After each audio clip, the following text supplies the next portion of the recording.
Welcome to Psychic Bent. My name is Carrie. And I'm Kim. We are two sisters wanting to help other psychics learn and grow in their abilities and to help educate about spirits, angels, and everything psychic. Welcome back, Psychic Bent listeners. And we are excited about this podcast. We're excited about every podcast, but we're really excited about this one because we're going over urban legends. And I think we found some cool ones, some that you've probably heard of, maybe some you haven't. But it's really interesting how these urban legends come to be, isn't it, Kim? Oh, very interesting. Yeah. I believe the majority that we're going to be covering are steeped in Native American lore, which I found very, very interesting to read about. And when you think about it, I mean, they've been here the longest. Of course, they're going to have legends. It makes sense that a lot of these come from Native American legends. I agree. So, Kim, you want to lead us off? Sure. Okay. Sure. I can do that. Okay, so as we said, that the native peoples of North America, they've recognized multiple gods and spiritual entities who were either beneficial or detrimental to their welfare. And their heritage is just steeped in all kinds of legends and beliefs that are just really amazing and tied to a lot of history that's gone on throughout the world even. There are some of these entities or spiritual entities that are a benefit to humanity, but then there are those that definitely pose threats to people of the world. So we decided we were going to go cover some of those. A figure like the coyote, it could be good. It could bring you good. It could also harm your welfare because they are dangerous creatures in the world. But then there are also tricksters that can change into a creature or an animal like a coyote and do either good or bad, usually bad, whenever they have transformed into the coyote. That one is typically called a spider trickster god of the Plains Indians culture, and it's called an iktomi, and it served the same purpose as did tricksters of other Native American nations. There's also the Great Mystery or Great Spirit, it's of course known by many names, was understood to be in control of the operations of the universe and human life. There's your good. There are examples of these entities that aren't there for the purpose of doing good for humanity. I've got about 10 here that I've got listed, and then we're going to cover some of those. So the first is the Ogopogo. And we have the Ogopogo. Ogopogo, yep. There's the Skinwalker. There's the Wendigo. And if you enjoyed the Lone Ranger movie, Wendigo played a prevalent part in that movie. That's also where your Heoki empath was as well. Not empath. Yeah, Heoki empath. Yeah, the Heoki empath. Yeah. There's the Flying Head, Two-Face, Great Horned Serpent. The next one is the Katshishkuishku and the Bakwas. I really hope there's not a spelling test on this when we're done. I just hope I'm doing some justice to the pronunciation of these. I've really tried very hard to practice them, but I know they're not my language, and please forgive me if I have mispronounced them. The next one is the Heihan, and Bigfoot, of course, is one. And another one that I kind of like is the Chupacabra.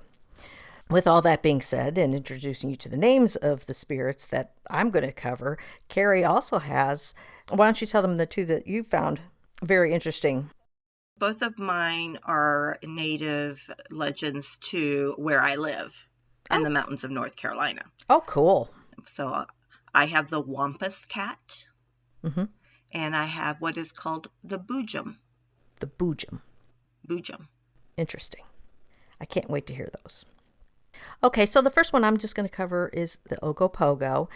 The Ogopogo, it's a lake monster who first appears in the stories of the Shushkumoha the Shuswap, and the Shilha, the Okanagan First Nations of Canada in modern-day British Columbia. The creature is said to live in the Okanagan Lake and is described as a large serpent with a dragon's head, which sounds very, very interesting. I'd love to see that one. Not up close. No, not up close. Okay, just checking. Now, the Shushkumaha and the Silhach called the monster Nahawaak, or water spirit, or even a water demon. While the origin of the name Ogopogo is disputed, that part of it is disputed, the Ogopogo is said to demand tribute from anyone wishing to cross the Okanagan Lake, and if nothing is offered, the person or people are drowned in a sudden storm whipped up by the creature. In the past, Native Americans would bring small animals to sacrifice to the lake before crossing, and there are several legends concerning the unpleasant fate of those who refused to believe in Ogopogo and wound up drowning or just nearly escaping death. They were the lucky ones. Now, like many other Native American cultures, the Ogopogo served to remind the people of the power of nature and how it should be respected. The sightings of the Ogopogo are still being reported to present day, and the most recent one was back in 2018 with descriptions of the giant water snake matching those that were from the ancient legends. So it doesn't really look like the Loch Ness Monster. No, it doesn't look like the Loch Ness Monster, but it does tend to behave as the Loch Ness Monster behaves. But out of respect for that legend, I could see making an offering to this lake before you get on it. Well, I don't know if I'd bring a small animal. I might give them an apple or something. Just like... I don't know if, out of our respect, I would think some kind of offering would be appropriate. Yeah, appropriate, yeah. Yeah. Or at least that's what I would think. Don't get all Viking on me now, Kim. Come Yeah, on. yeah. No, I wouldn't do that. And by the way, that keeps popping up everywhere on my computer, that word. Viking? Yes, based on different things that we've talked about with you mentioning that. Anyway. Okay, so the next one. Did you have any questions on the Ogopogo? I love the name, personally. Yeah, you just like to say the name. I do. Yeah. No, I just was curious at how it kind of almost resembled Nessie, but not quite, you know. Mm-hmm. Yeah, with this having a dragon's head, that's definitely a different shape than what they say the Loch Ness Monster has. Yeah. It doesn't appear to have the shape of an actual, what I visualize as a dragon's head. Very interesting. Yeah, very interesting. Okay, so the next one that I would like to talk about is the skinwalker, which is the ones that I'm fascinated by, interested in, not necessarily seeing myself, but I like studying it. Guess you need to go to the Skinwalker Ranch. Well, I don't know that I would want to go to the Skinwalker Ranch, but yeah, maybe. There's a lot of strange things that happen there, but we're not going to go into that because we're just going to focus on these urban legends. We can talk about that another time. So yeah. This skinwalker is really pronounced in the Navajo culture, and the skinwalker is a type of harmful witch who has the ability to turn into, possess, or disguise themselves as an animal. This witch is called a Yunodloshi by the Navajo, which translates to, with it, he goes on all fours. It's just one of several types of Navajo witches that is considered the most volatile and dangerous. You know, for the Navajo people, witchcraft is just another part of their spirituality and one of the ways of their lives. As such, witchcraft has long been part of their culture, history, and traditions. They exist alongside humans. And it is believed that in the Navajo, with good, there's also evil, as we have discussed on other ways of spirituality and such. Checks and balances. Checks and balances, yep. Yin and yang. Yep. Yep. Push and pull.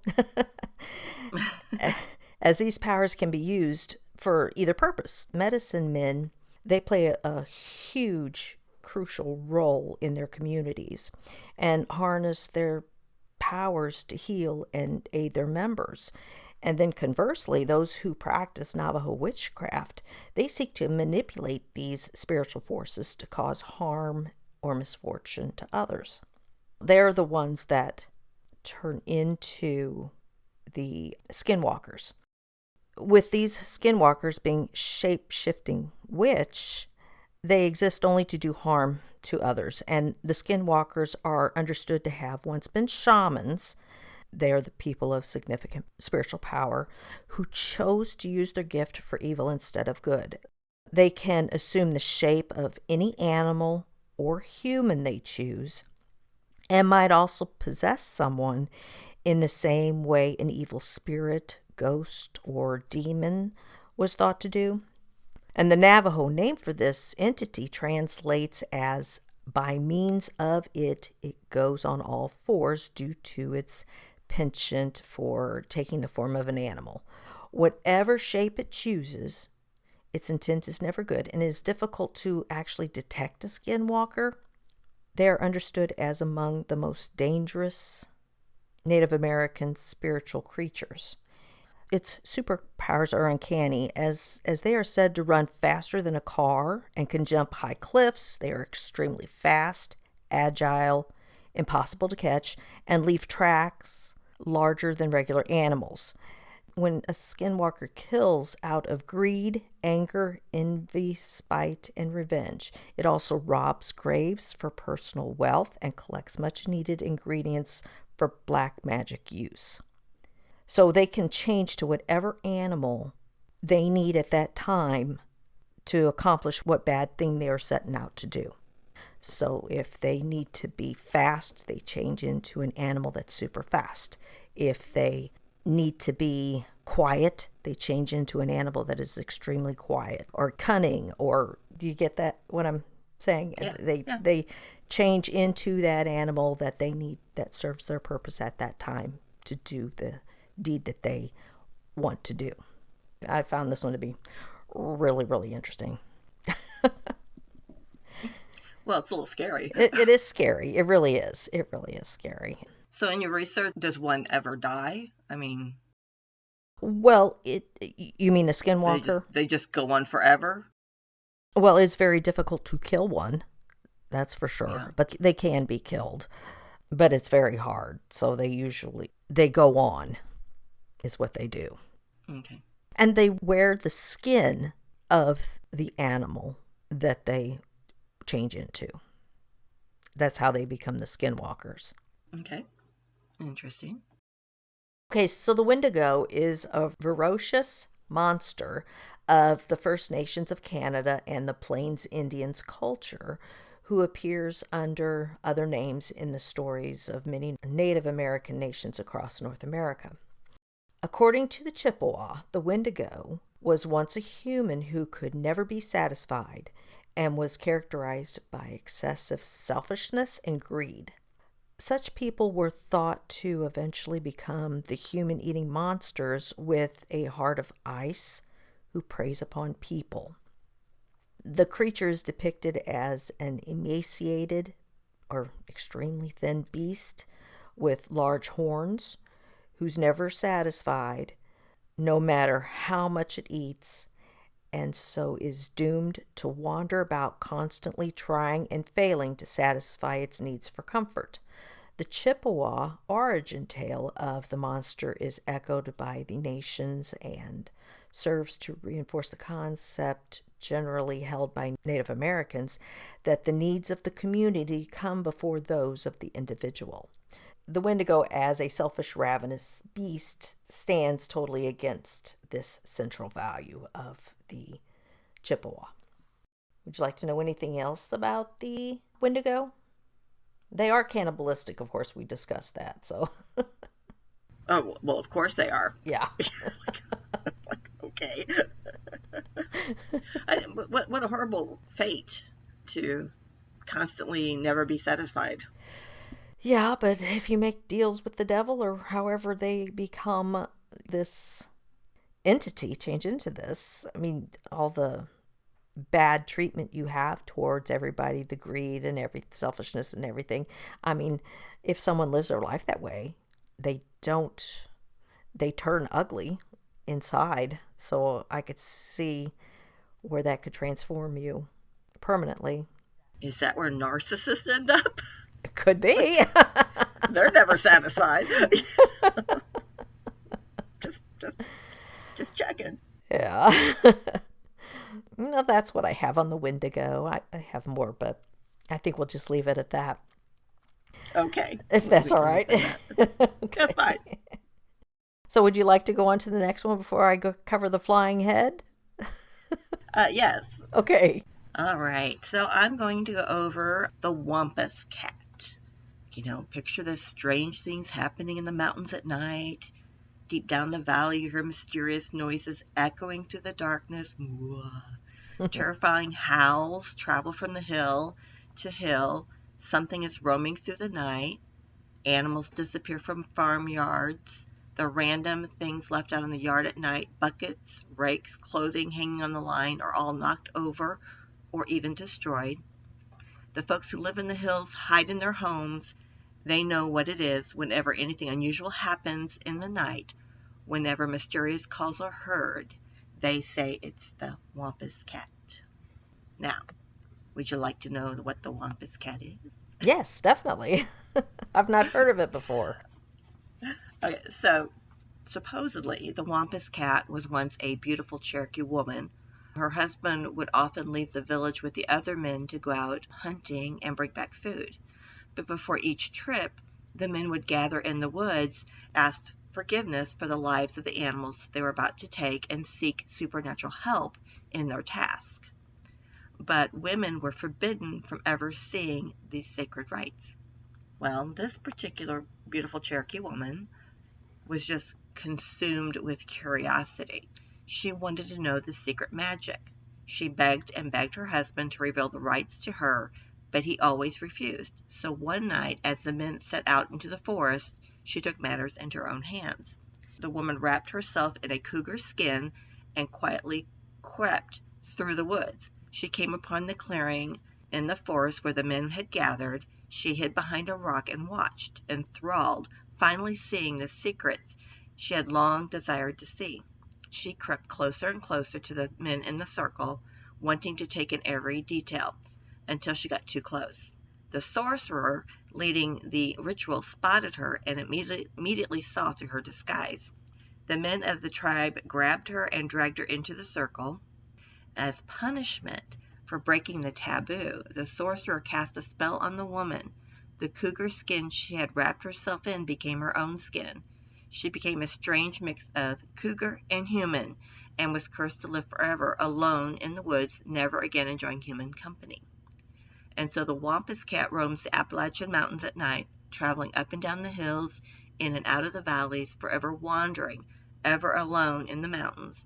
There are some to say that she steals animals or ruins things on the farm. She acts out her anger and resentment from being cut off from the rest of mankind.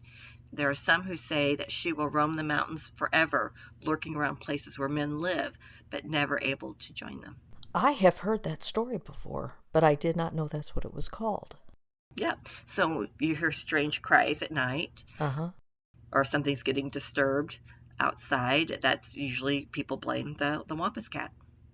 Wow. Now, so the central figure of the story, obviously, is the Wampus Cat, is just said to be a Cherokee woman. It's clear that this story was told about the Cherokee rather than a Cherokee story.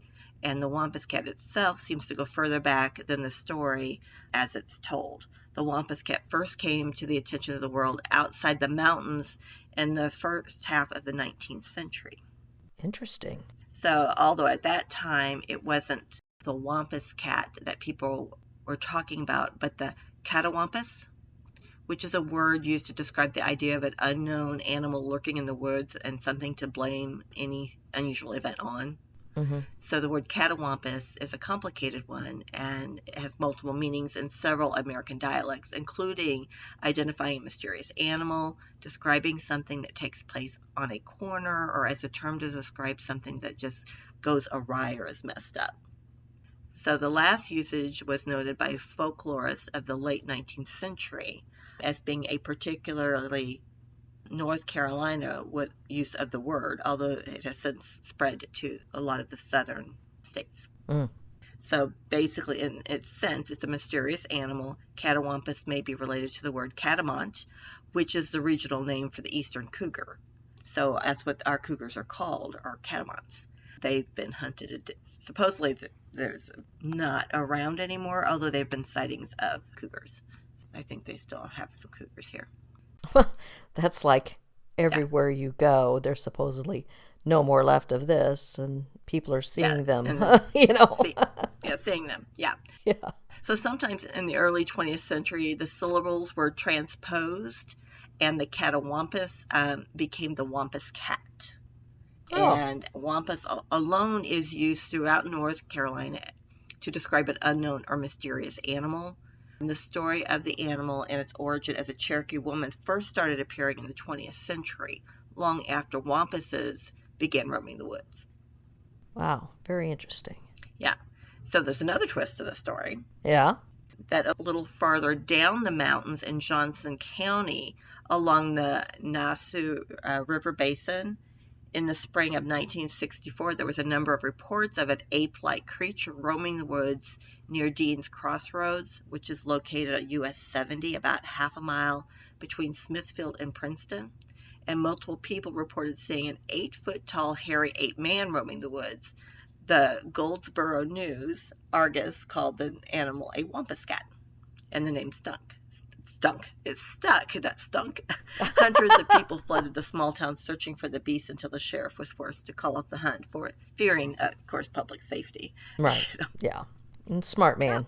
Smart sheriff. Yes, yes. So wampus cat, however you want to call it, it's kind of interesting. Very interesting. Okay. Is that all we have on the Any wampus cat? questions? No. That's what I got. That's what I got on the wampus. Oh, so cool. The next one I have is going to be the flying head or flying heads. It is similar to the Wendigo in that it is also an insatiable monster that feeds on human flesh.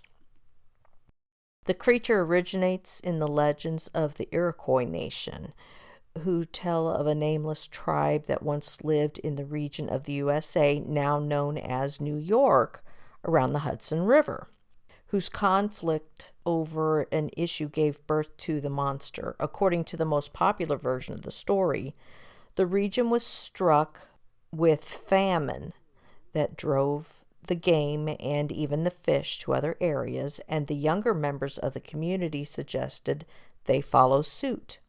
The elders refused, however, and insisted on remaining in their ancestral lands until the situation improved. The younger men grew tired of the argument and, unfortunately, killed the elders by removing their heads and throwing them into a lake in a bundle. Their heads? Yes, wrapped in a bundle. Okay.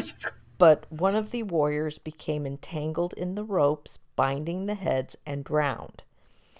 His life energy combined with the severed heads to become the flying head, or in some versions, flying heads, described as a giant head, sometimes with bat or bird-like wings on either side and fangs. They swoop down, snatch people up, and devour them. Like the Wendigo, the flying head legend serves to support a central cultural value, in this case, that a respecting one's elders and, of course, the prohibition against killing a member of one's own tribe for selfish reasons or any reason outside of self-defense. Gotta look out for them heads flying your way. Yeah. Yeah. Don't think I want to see that. Right. But I can see where selfishness and such seems to be a trend in these urban legends, because their beliefs are so strong in life and community. When you go against that, hurting the whole tribe, you're hurting the whole community, the whole thing of life. So I could see Yeah. where bad things could happen to those that do bad things. And there's a moral to each one. Correct. Don't be gluttonous. Don't, first of all, don't go around killing all the elders. Yeah, yeah, exactly. Kind of bad. Yeah.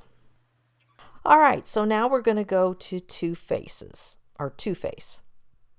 Now, this is a creature with one normal-looking face, where it should be, like as your face is, as my face is, and another grotesque face on the back of its head. If anybody saw Harry Potter, Sorcerer's Stone, you get the picture. If one sees a Two-Face, one either dies instantly or is frozen with fear and then killed by the monster using the razor-sharp talons protruding from its elbows. This monster is not to be confused with the two-faced entity known as the Anpao. This monster is not to be confused with the two-faced entity known as the Anpao of the Sioux, who symbolizes the light of dawn. This Two-Face features in legends of the Cheyenne, Omaha, and Sioux, among others, and is best known for the legend of the two twins, in which a pregnant woman is murdered by a Two-Face who takes one of her unborn children with him and leaves the other. When the twins grow up, they find each other, avenge their mother, and become famous monster slayers.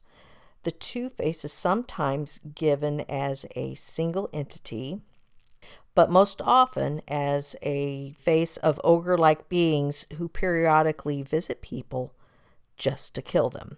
The only way to avoid this fate is to not look directly at a stranger who comes to one's home, or avoid looking at them entirely, and never to trust that the face one sees is the only face a stranger has. So is this where the phrase two-faced came from? This is where the phrase two-faced comes from. Exactly. I like, don't be two-faced. And you just gotta imagine, if you have a heck of a lot of hair, you could help hide that second face underneath that head of hair, Maybe I should check Katrina. Okay. Yeah, your daughter has a lot of hair. She does. Okay. Would you like me to cover another one? Sure. Okay, this is one that I did not mention whenever I gave the list earlier, but is one that I have heard about before, and on one of those ghost hunting shows that we watch, this was brought up. It is the night marchers. The oral traditions of and these are very feared entities. Okay, we'll just throw that one right on out there, okay? Their tale, the oral traditions of the much feared night marchers have survived countless years by being passed down from mouth to mouth, mouth to ear of generations, and in writings and documentations. And their tales have survived the influx of missionaries and different cultures that have come into Hawaii. And their stories have been spread through hushed whispers during late night storytelling. So the procession has been witnessed by Hawaiians and non-Hawaiians from different walks of life. The night marchers, they're also called spirit ranks. Now, there may be different names for them, but that's commonly what they're called. And the Hawaiian meaning, which I have had a difficult time trying to how to actually say it, so that's why I'm saying they're called spirit ranks or night marchers. That literally means ghostly procession, and it's comprised of great number of spirits. This term is used to mean a procession, more than one, of the souls of the dead. So by that definition, a person will never see a singular one. It will always be a group, and a warrior alone would otherwise just be called a alapu, I think it's called, or just a single ghost. And the most common description of the Night Marchers legend can come from any person who has lived in Hawaii for several years. They are a group of warriors marching in death in a haunted procession. Their announcement strikes fear into the hearts of those who bear witness and comes in several forms. The sound of the conch shell, the pounding of distant drums getting closer, the music of the nose flute, the sound of stomping feet, a line of torchlights traveling along a path. Those are all the signs that these night marchers are coming. One might even feel the earth shake or catch the scent of sulfur. Some have said that they witnessed a column of mist moving across the land as well. If you're in their way, you should run. If it is too late for you to run, you must lay prone and cover your head. Shut your eyes tight, chant your lineage, and pray that an ancestor walks among the dead to speak for you. If you have no one there amongst the ranks willing to claim, then your life is forfeit. With no ancestor to save you, then you may hear the call of Oya. I'm not sure if that's how you say that. This is the order to let him be pierced. If you do not know the lineage of your ancestors, your next hope is to strip off your clothing and lay flat on your back to convince those in the procession that you are mad and therefore have pity for you and leave you intact.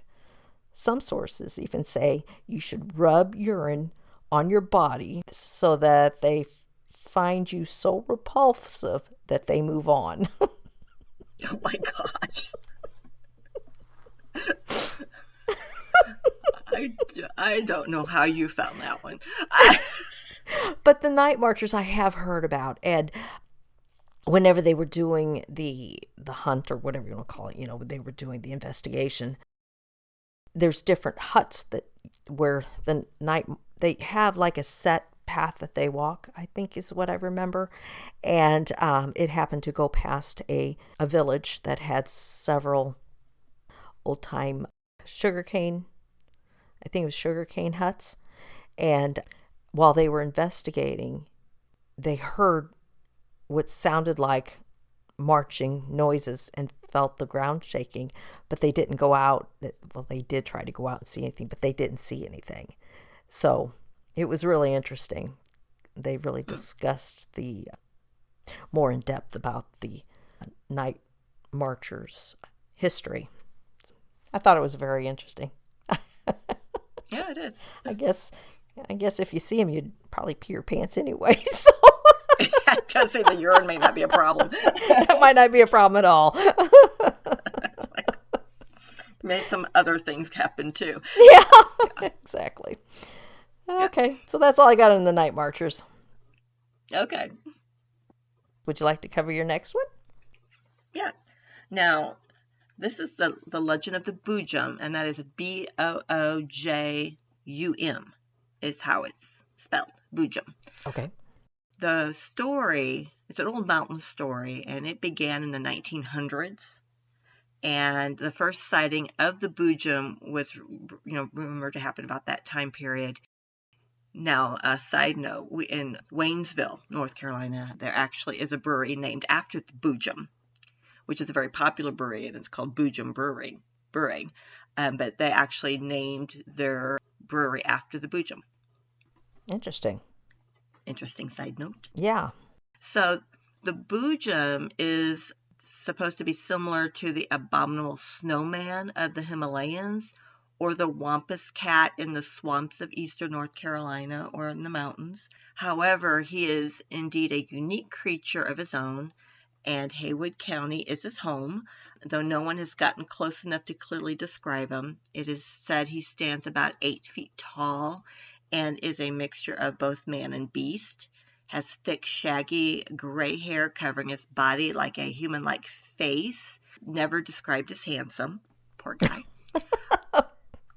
He is mostly seen from afar on a rocky mountain cliffs or outcroppings when twilight falls. He can sometimes be heard moaning deep in the woods near hiking trails. Boojum's home is tucked away somewhere in the Balsam Mountains, a range that adjoins the Blue Ridge Mountains in southwestern Hayward County. Most folks recognize the Balsams by the noticeable peaks of Cold Mountain, Shining Rock, Richland Balsam, and Black Balsam Knob. It's not recommended to go on a quest to find Boojum. He may be quite frightening to stumble upon, though apparently he is harmless. Unless he feels threatened, of course. Well, I was going to say, unless he feels threatened. Same thing with Bigfoot. Yeah. Now, supposedly, Boojum has two great loves. I don't know how they know this, but two great loves, a fondness of pretty girls, and his desire for the precious gemstones that are found throughout in western North Carolina, such as rubies, amethysts, emeralds, and sapphires. In the early 1900s, it was not uncommon for women to bathe in secluded mountain streams rather than spend money on a personal bath for their homes. There are many stories of women who would have a sensation that they were being watched while bathing. The Boojum would observe them from beneath the camouflage of a mountain laurel or a rhododendron bush, which grow naturally in the mountains. If noticed, the startled woman would quickly grab their belongings and scream as they ran away. This often conjured up an angry pack of men from the surrounding areas wanting to hunt the Boojum down but never caught him. He most surely retreated to one of his many hidden caves of the Balsams, where he lived and hoarded his collection of gemstones. Though it's rare for anyone to find his caves, he had created a unique way of protecting his jewels by storing them on the bottom of stone jugs. He filled the jugs with perth and juice, or what is commonly known as moonshine. Even if a gem seeker would happen to find one of the many jugs, no self-respecting mountaineer would dare waste this coveted liquid by pouring it on the ground. They would drink the contents until empty, which would then be followed by a long, deep sleep. Boojum would return in the meantime and retrieve his gems, leaving the thief with nothing but a splitting headache when he awoke. You go, Boojum. You go, Boojum. Yeah. Get him drunk. You're not getting my stash. That's right. It was also said that Boojum was not as lonely of a soul as many thought him to be. There's a story of Boojum peering down at a beautiful local girl named Annie while she was bathing in a mountain stream, but she did not run away when she noticed him watching her. Rather than taking off, she looked into his sad eyes and was instantly drawn to him. She immediately fell in love, and to her family's dismay, chose a life with Boojum among the caves of the Balsams. Though the two loved each other deeply, Boojum could not put aside his love for precious gemstones and would often leave Annie for extended periods of time in search of jewels. Lonely Annie would search the woods for Boojum by hollering out a sound that is described as a mixture of wild animal screeching and the hoot of an owl. Boojum would return the call, and they would continue to follow each other's sounds until they were reunited. This hooting sound is where the old mountain term Hootin' Annie came from, and which is used to describe a party or social gathering. Hootin' Annie. Hootin' Annie, yep. The legend of Boojum is no doubt a mysterious piece of Hayward County, North Carolina folklore. But is it only a story? To this day, there are still tales of a tall, shaggy creature roaming the Balsam Mountains. So, can it be Annie and Boojum had children? We may never know. The next time you are deep in the woods of Hayward County and hear a screech you can't quite describe, you feel an eerie sense when you're taking a dip in the local stream, you may just be in the presence of Boojum. And remember, do not drink the pertinent juice. Yeah, exactly. or the moonshine. Yeah, right. Yeah. So the story is very similar to Bigfoot. Yeah, it is. Yeah. But different, so. Mm-hmm. But different, yeah. Well, you can see where some of the mountain storytelling kind of, you had some fun with it. But, yeah, exactly. So, other than Hootin' Annie, is there anything you want to add to my Boojum? No, that was entertaining. Okay. Yeah. All right. The next one I have is called the Great Horned Serpent. The serpent, horned serpent, and water serpent figure is common to the legends of all Native American nations in North America, whether the Ogopogo or the Flathead Monster, the crystalline Octina of the Cherokee, or the great horned serpent of the Sioux and other Plain Indians nations.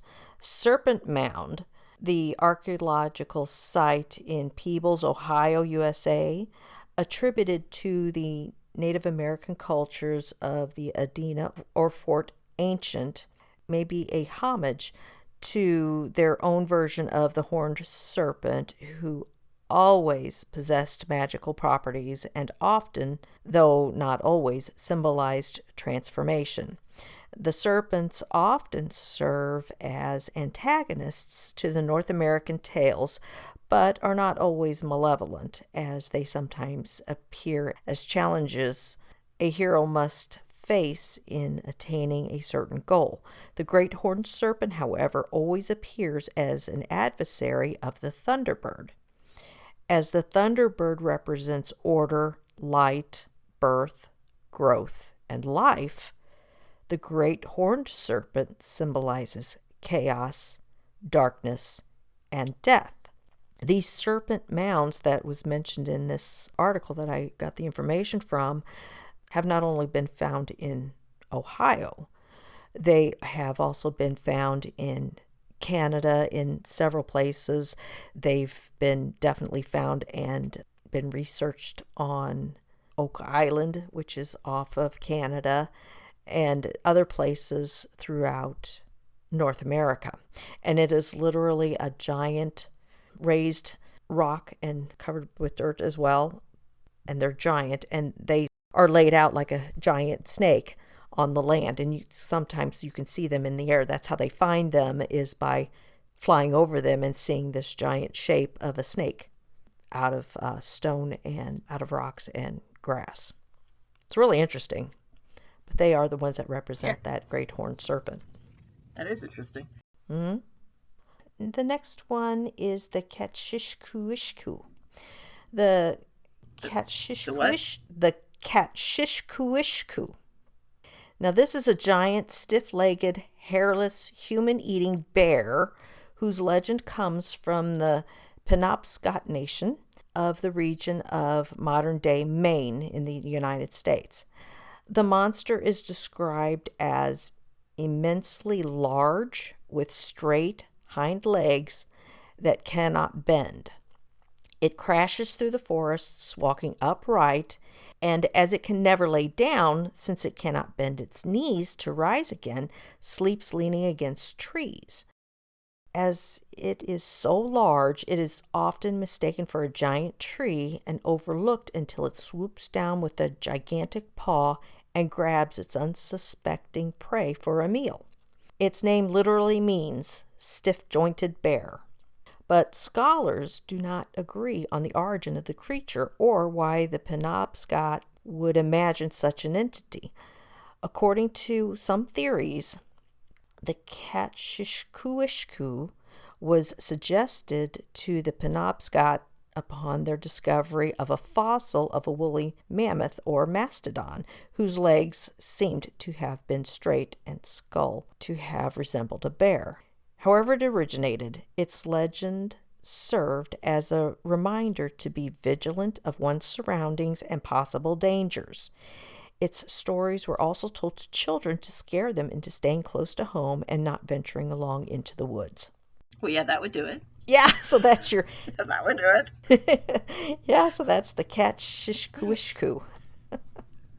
You have to not say malevolent anymore. Not say malevolent? Do, do, do, do, do. Oh, malevolent. Yeah.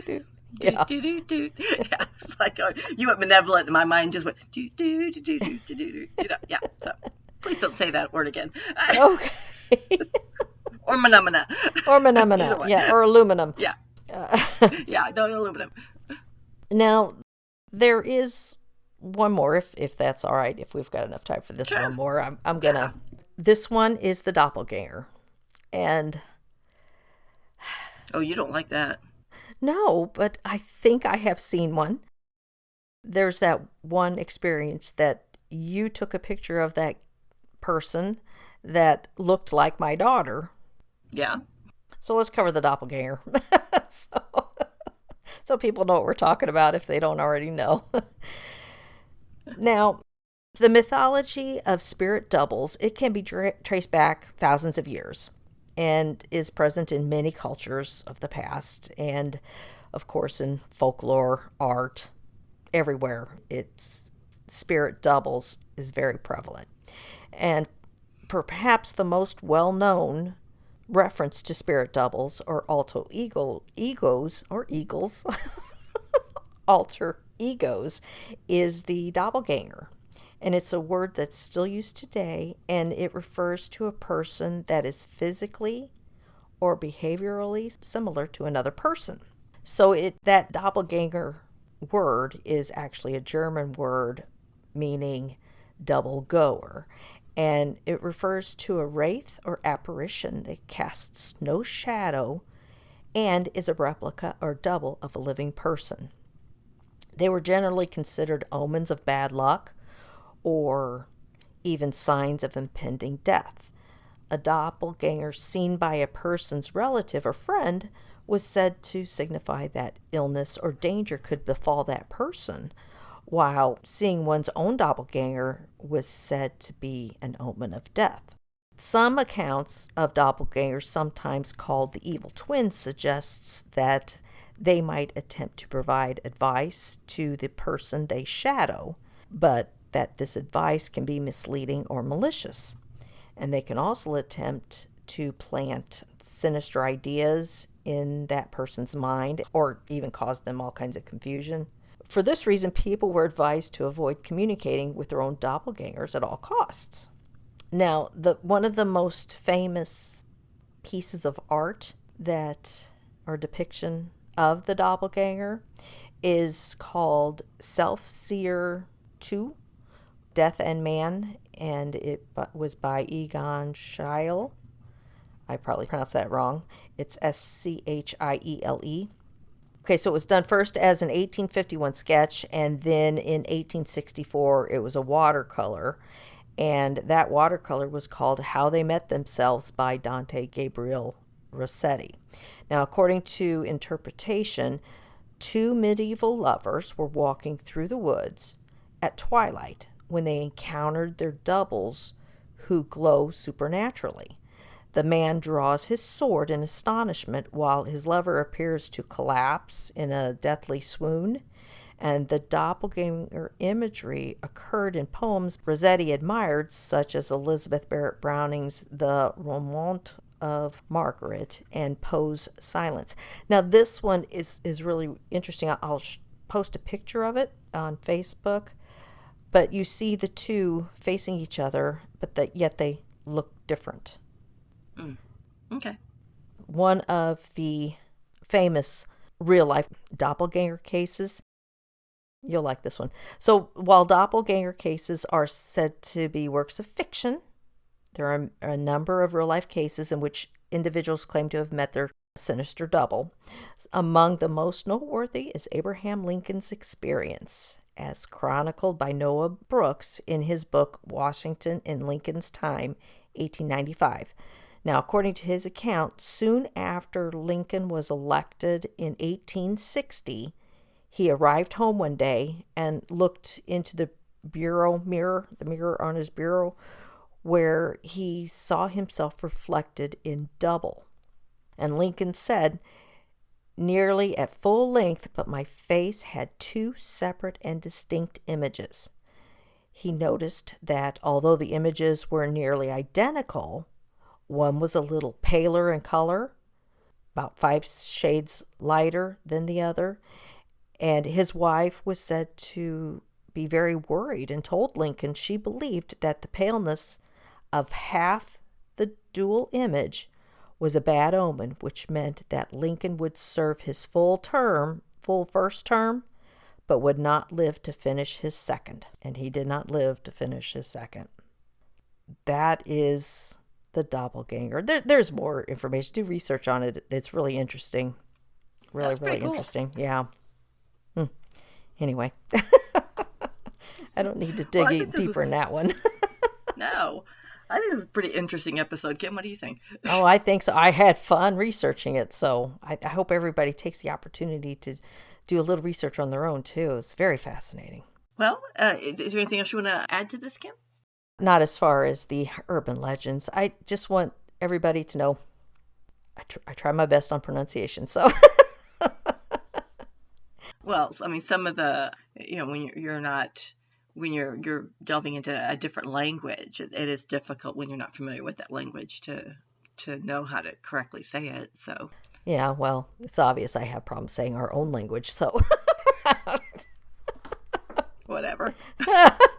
Oh, but anyway, I just wanted to say thank you to everybody out there for listening to our podcast. We've had people listen from across the world. It's just really, really neat that people are taking the time to listen to our podcast, to our episodes. It's great. Yes, Yeah. we do appreciate that. Yes, thank you very much, listeners. We hope you find it funny when we are trying to be funny. Yeah. And we would like you to message us to give us some ideas on what you'd like us to talk about and stuff like that. Yeah, we're always looking for ideas, and we have done episodes based on listeners' ideas. So, yeah, if you have any ideas or anything you'd like to hear us talk about in the podcast, give us a email you can message us on Facebook at Psychic Bent Podcast. And our email is psychicbent1@gmail.com. Yes, so thank you everybody for listening, and I think we're going to wrap it up here. And Kim, what do you think? Sounds great. Okay, we'll have more information about the coming up Haunted America conference. I need to reach out to the person who was Troy Taylor, who is a well-known in the paranormal world, and see if he still has openings, if he's not sold out and things like that. So we can promote the Haunted America where you and I will be. Yeah, sounds good. In the vendor room. Yeah. So thanks for listening, everybody, and bye. Bye. May your light shine bright. Thank you so much for listening to our podcast, Psychic Bent. If you enjoyed Psychic Bent, please like, follow, rate, review, and subscribe wherever you listen to podcasts. We can be reached on Facebook at Psychic Bent Podcast. Our email address is psychicbent1@gmail.com. May your light shine bright.